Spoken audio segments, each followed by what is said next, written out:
घर पे ईद है, हमें 1000 गाय चाहिए। साधु संत महान कोई बीच में आता है तो सबके टुकड़े करो। धर्म सनातन सत्य का झुकने न देंगे हम मस्तक, जिसके दूध का लहू रगों में दे रहा है दस्तक। गौवंश रक्षक, गौवंश रक्षक।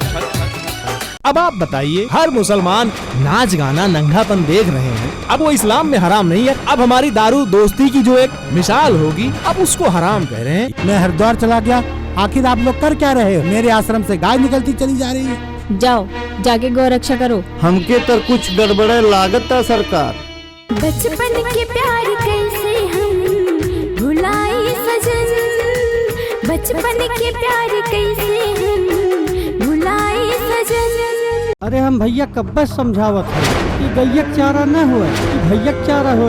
अब गैया मैं रखाऊंगा। सत्य सनातन धर्म है, मैं इसको सदा निभाता हूँ। गाय हमारी माता है, मैं गौवंश रक्षक कहलाता हूँ। माई के जैसन गैया दूधवा पियावे, गोबरो भिजे कर मोनाई के काम आवे।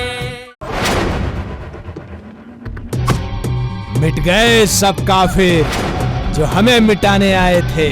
अरे हम तो यहीं के यहीं रह गए और चले गए वो जो गैया रखाने आए थे। तू सोच तेरा क्या होगा।